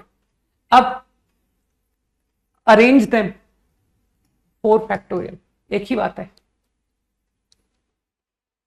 फंडामेंटल काउंटिंग से करो, पहले के पास 6 चॉइस। यार ये सब फंडामेंटल काउंटिंग से डिराइव्ड रिजल्ट से मालूम है। तो ये जो 6P4 है this is derived from fundamental principle only. Got it. Many one का आंसर लोग समझ गए कि सर अब क्या दिमाग लगाना। Bijective is impossible. ठीक। नाउ रिपीट सेम प्रॉब्लम, इसी स्लाइड में कर रहा हूं।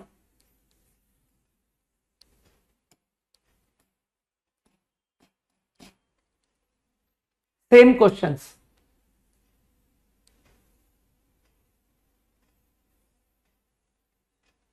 करो भाई, फाइंड आउट।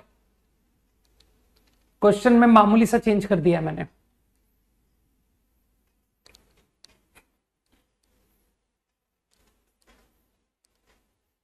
सारे पार्ट करने, सारे।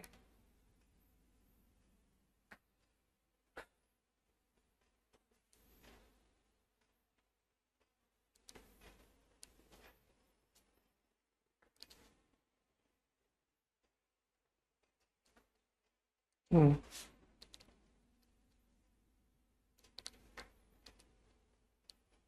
जिसकी पीएनसी अच्छी है उसके लिए तो कुछ भी डिफिकल्ट नहीं है। ये लल्लू क्वेश्चंस में आता है परमुटेशन कॉम्बिनेशन के।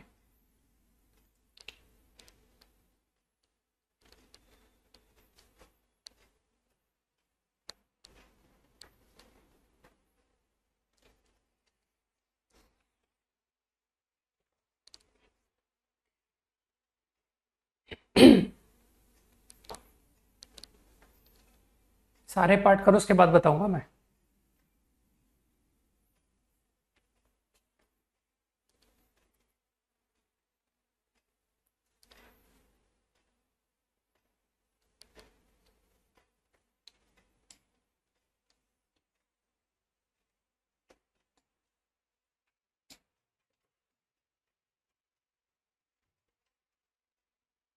पहला तो सबका हो चुका है। Domain is limited. डोमेन का हर एलिमेंट कनेक्ट होगा 4 ways 4 ways 4 ways. Onto into करो।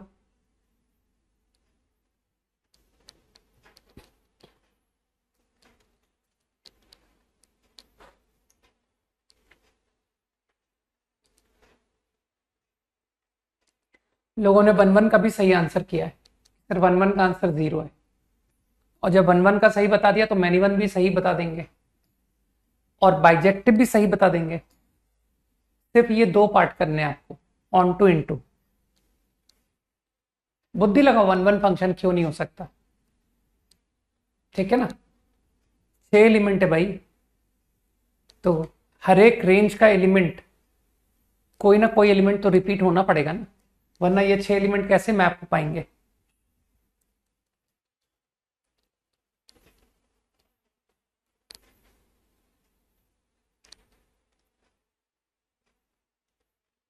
सही आरव, गुड। उसके आगे भी एक लाइन बोलनी थी जो तुमने बोली नहीं, इसलिए not 100% correct.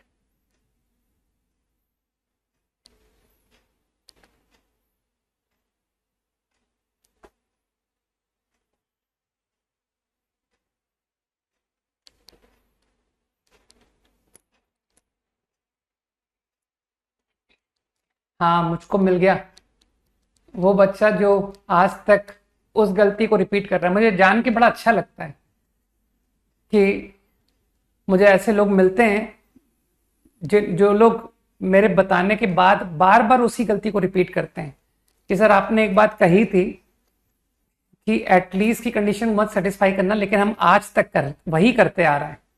This is very good. इससे पता पड़ता है कि चलो मेरे स्टेटमेंट सही होते हैं। तो मेरे स्टेटमेंट्स को जस्टिफाई करने के लिए कुछ लोग हमेशा होने चाहिए। ठीक है प्रकार, आंसर भी निकालो।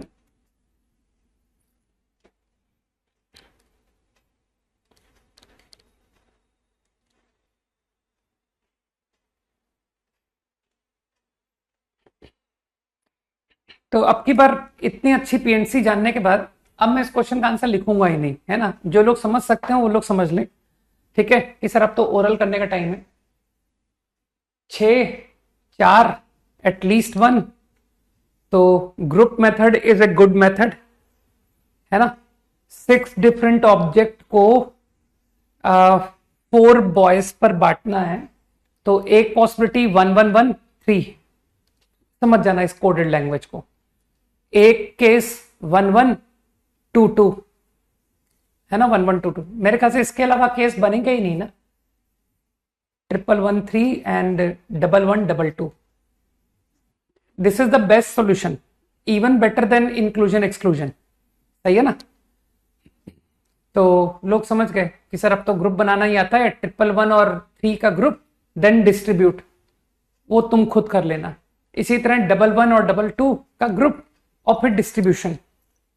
और जो लोग इंक्लूजन एक्सक्लूजन से कर रहे हैं, they know at least 1 boy get none, है ना। तो 4 events. Now I will not tell what are those 4 events. ठीक, मैंने कहा ना जेई में फेल नहीं होना है मुझे, राइट। तो इसलिए नो हेल्प। चलो डन। चलो एक छोटा सिचुएशन और देता हूं।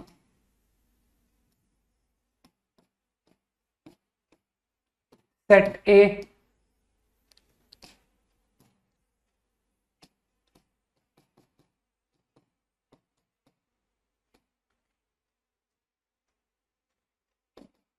such that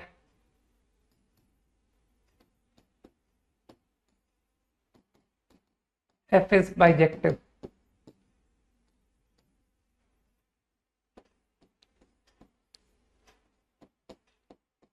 Such that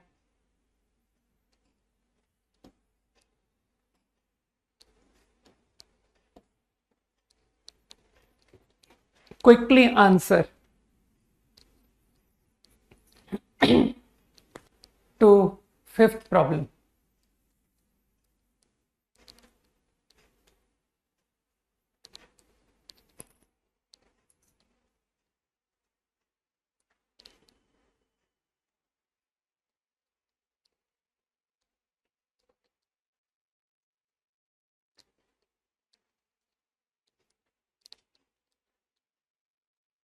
पहले का answer 4 factorial 24 is correct, Kapish. और सेकंड का इतना घटिया आंसर कैसे लिख सकते हो सेकंड पार्ट का, तुम खुद सोचो। मतलब कोई इतनी बड़ी बेवकूफ़ी कैसे कर सकता। एक second, wait wait wait wait Kapil, एक मिनट वेट, मैं थोड़ा सा लिखना भूल गया। F is bijective and second part and. अब ठीक है, अब करो।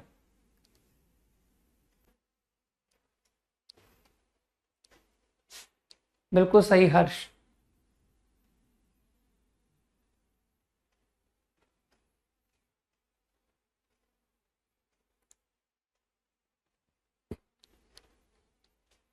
तो ये तो बेकार है, 4 फैक्टोरियल।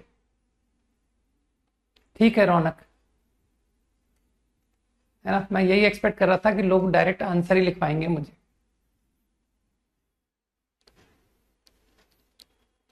आर्या,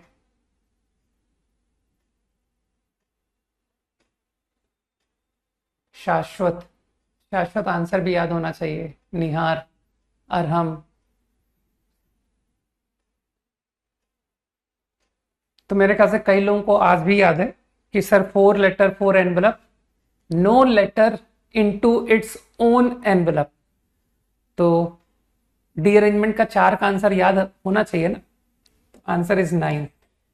तुम लोग को तो 6 तक का आंसर याद होना चाहिए कि सर 5 का आंसर 44 और 6 का आंसर 265। नहीं तो डिराइव कर लेना यार, ठीक है, कि सर वो फैक्टोरियल फॉर्मूले से डिराइव कर लिया।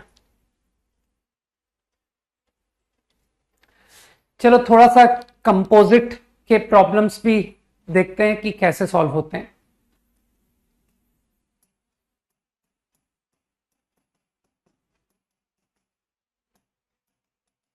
डेफिनेशन तो खैर सबको ही पता है कंपोजिट फंक्शन होता क्या है। मान लो f डिफाइंड लाइक दिस, कुछ थ्योरी के नाम पे कुछ है ही नहीं, अभी सीधा प्रॉब्लम्स पे चलेंगे ना।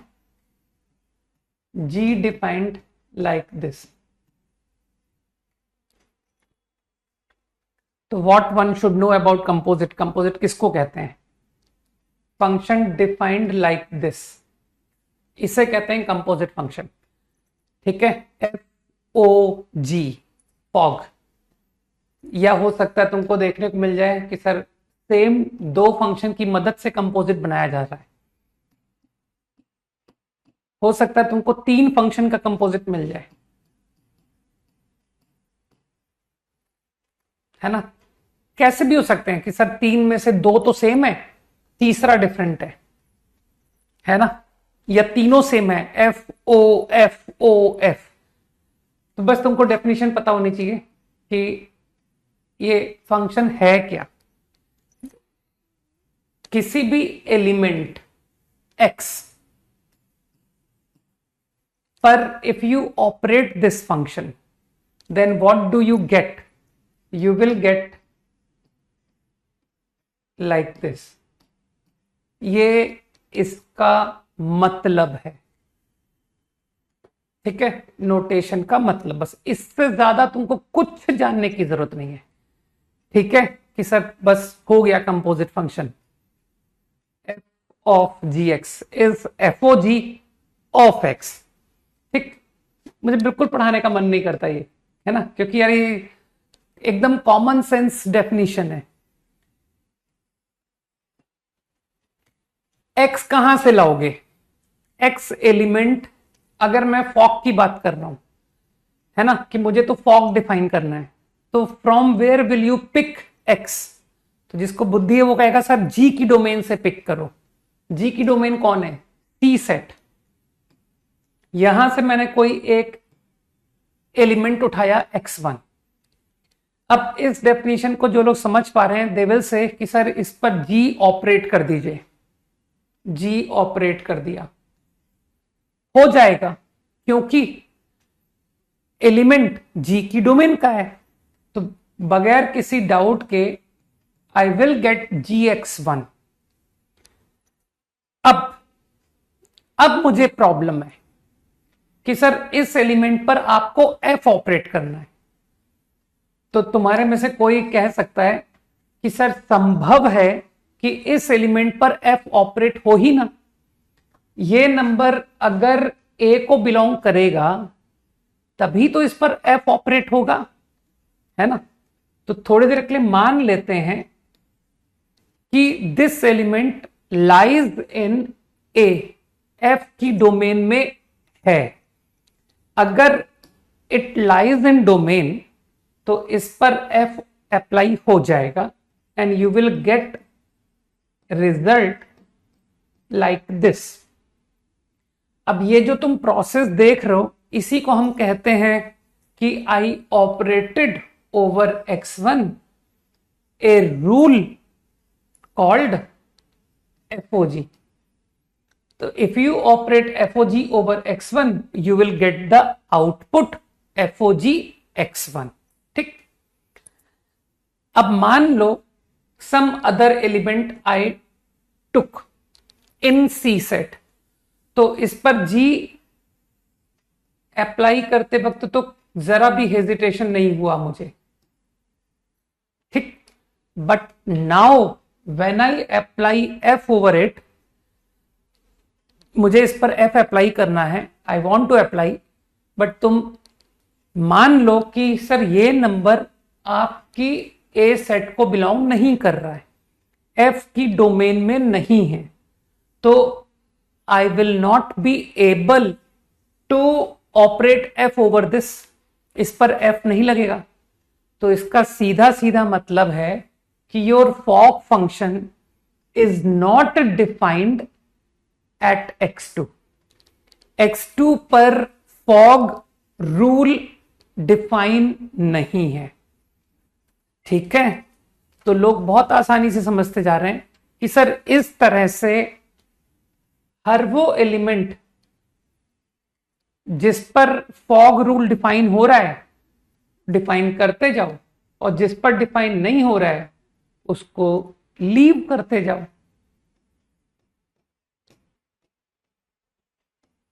मान लो इस पर अप्लाई हो रहा है, एंड सो ऑन। तो बिल्कुल कॉमन सेंस से, है ना, मैं कुछ भी, मैंने कहा ना, मैं कुछ फॉर्मूले बनाने नहीं चाहता। मुझे कंपोजिट के बारे में इससे ज्यादा कुछ बताने का मन ही नहीं होता कि इस कोई थ्योरी नहीं, कुछ भी नहीं बताता मैं।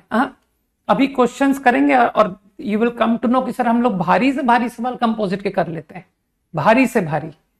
ठीक है, तो बस उसके लिए तरीका यही है कि उसके लिए कोई थ्योरी मत पढ़ना, देन दिस, बाकी सब दिमाग पर छोड़ दो।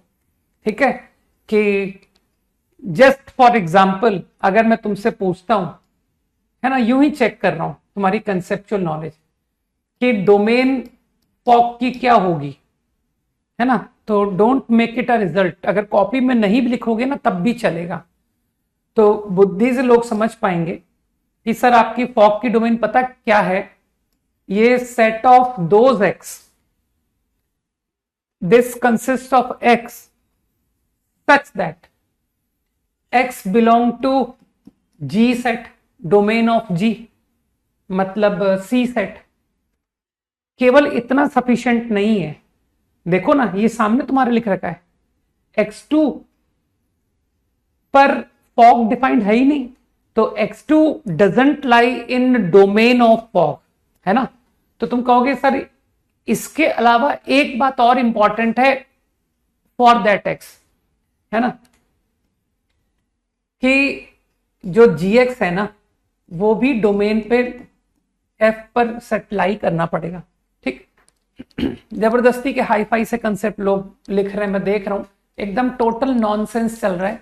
सबसेट, इंटरसेक्शन, पता नहीं क्या, एकदम एवरेज नहीं सोच पाते हो तुम लोग।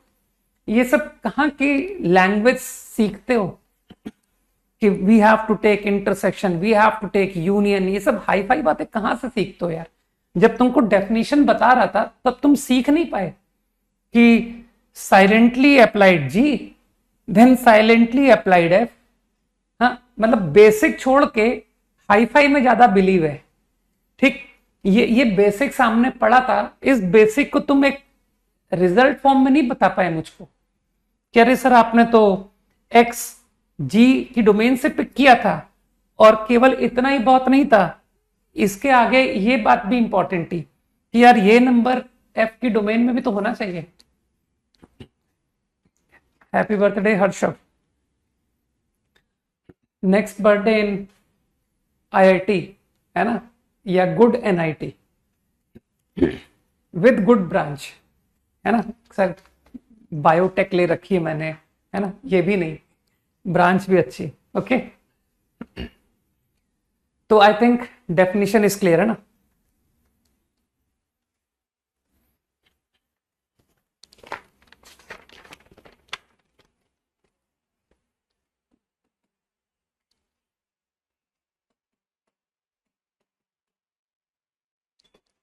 एक अच्छा सवाल करते हैं ना यार, इतना बड़ा लिखूंगा, थोड़ा छोटा करके लिख देता हूं ना, क्योंकि मुझे इसी पेज में सॉल्यूशन भी करना है। रुको, थोड़ा टाइम का भी ध्यान रखना है।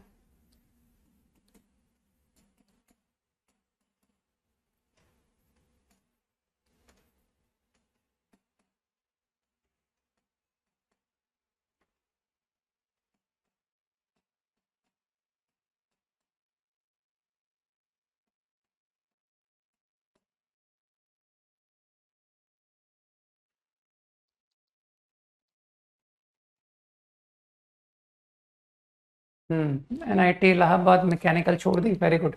तो फिर तो तुम्हारे ड्रीम अच्छे होने चाहिए, तो इसलिए प्रिपरेशन काफी स्ट्रॉन्ग करनी पड़ेगी, है ना।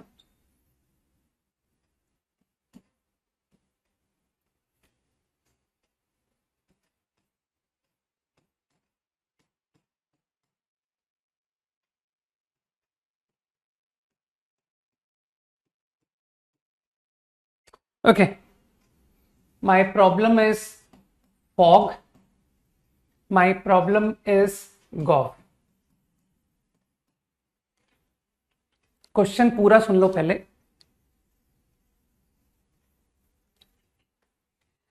तुमको कंपोजिट डिफाइन भी करना है, तुमको कंपोजिट की डोमेन निकालनी है, तुमको कंपोजिट की रेंज निकालनी है, सही।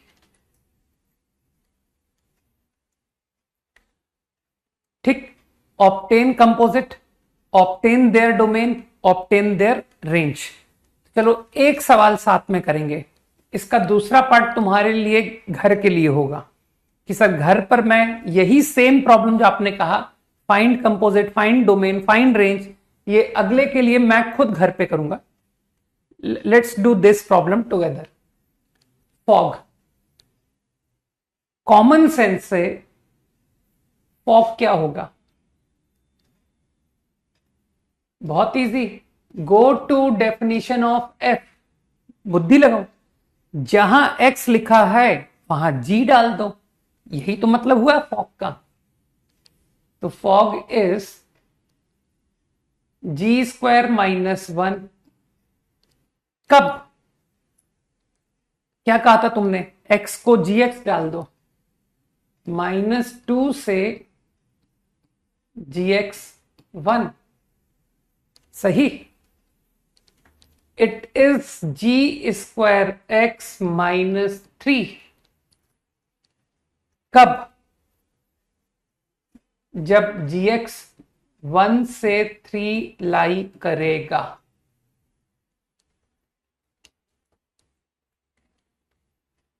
यहां तक देख लो एक बार कि यहां तक की बात तो मेरी समझ में आ गई। एफ ऑफ जी एक्स,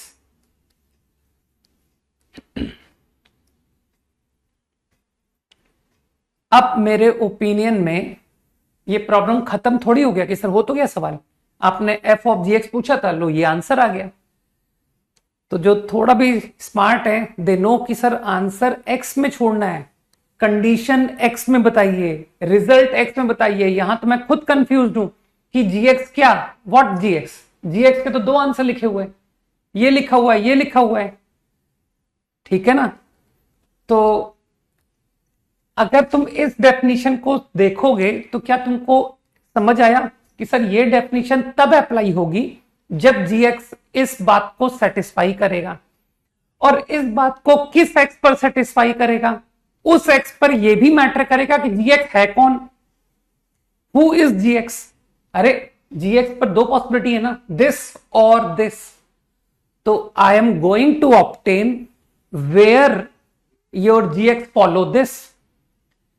ठीक, किस एक्स पर इस इनइक्वालिटी को फॉलो कर रहा है और उस एक्स पर जी एक्स है कौन।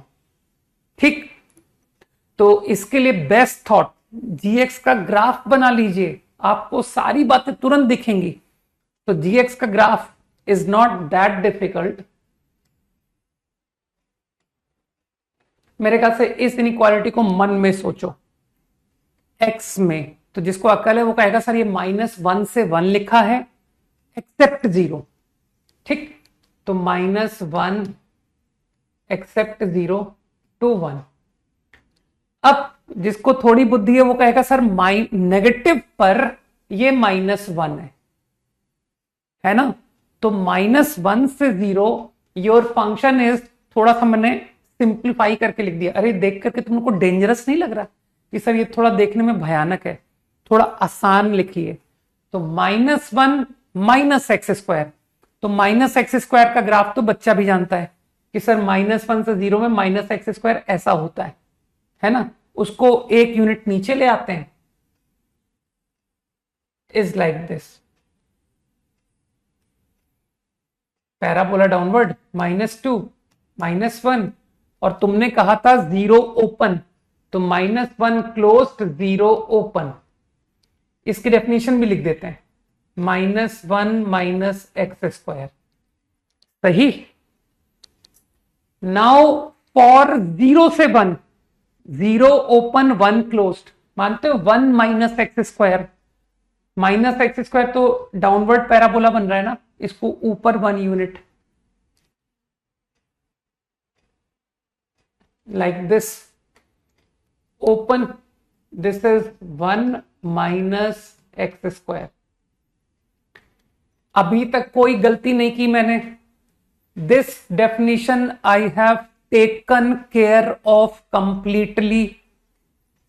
Now talking about this, mod x more than 1, 1 से इंफिनिटी, -∞ से -1, straight line, x - 2 straight line. अरे तो बहुत इजी बात है, इज लाइक दिस। लेकिन पूरा तो बनाओ, 1 ओपन और फिर -1, -∞ से -1, -1 पर वैल्यू -3।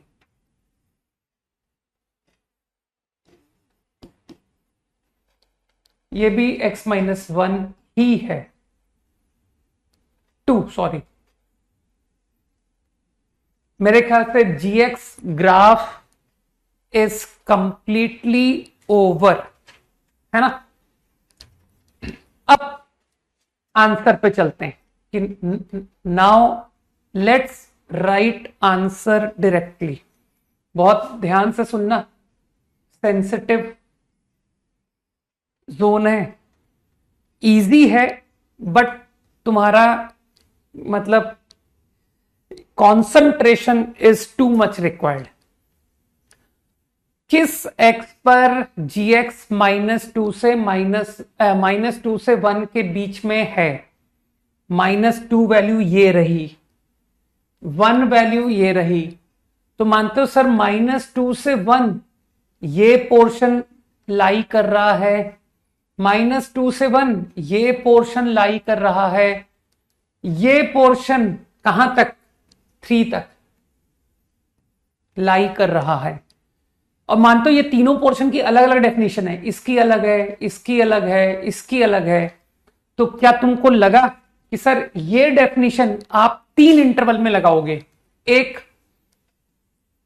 बहुत ध्यान से, -2 से लेकर 1, तो ये पोर्शन मानते हो पूरा -1 से 0 यूटिलाइज हो गया, -1 0 ओपन, -1 क्लोज्ड। सही। पुट gx, gx कौन है? gx है -1 - x² होल स्क्वायर -1। ठीक। अब एक इंटेलिजेंट काम और करते हैं। मानते हो तुमको रेंज की भी जरूरत है एक सवाल में, तुमसे रेंज भी पूछी है ना कि कंपोजिट की डोमेन निकालो, कंपोजिट की रेंज निकालो।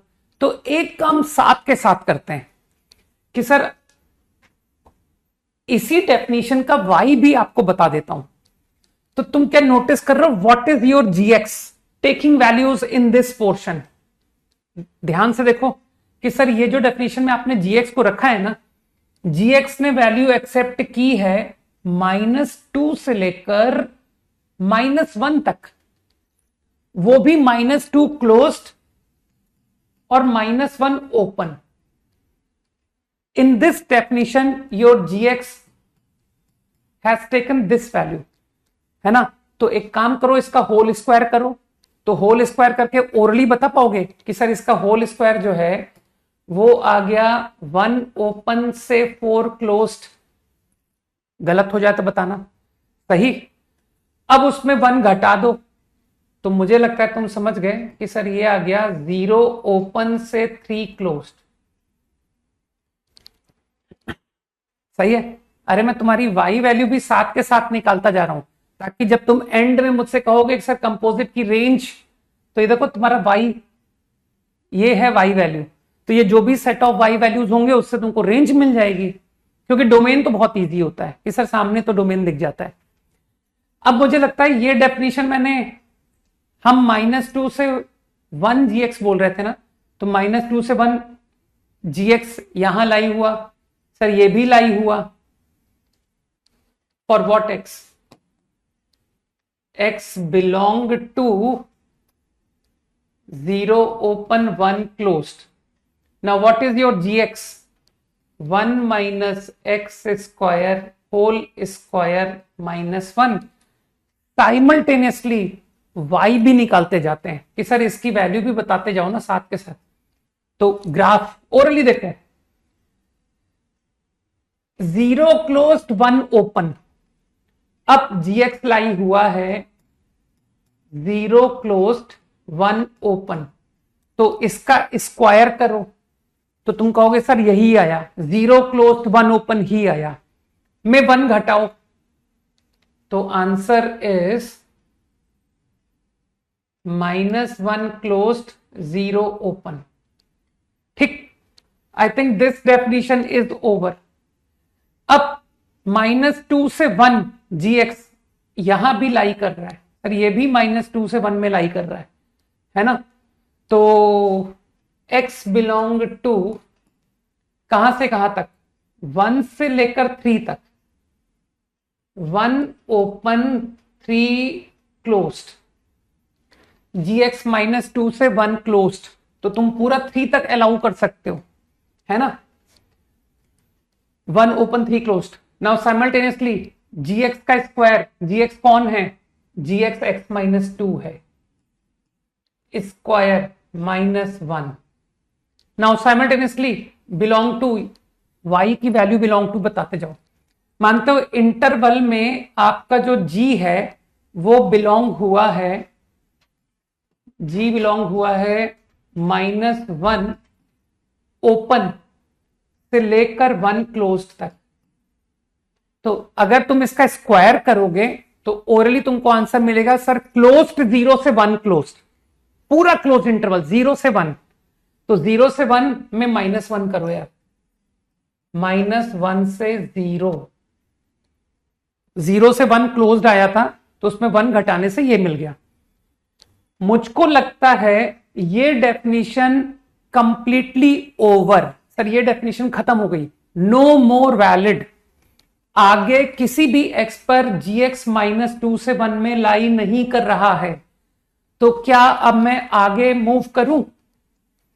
आगे मतलब 1 से 3, तो 1 open 3 closed, 1 open 3 closed.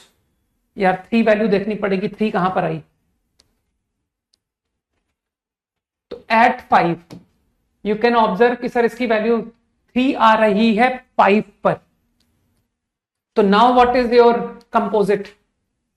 x belong to 1 open का मतलब है 3 ओपन, 3 इज क्लोज्ड का मतलब है 5 इज क्लोज्ड, एंड ये डेफिनेशन।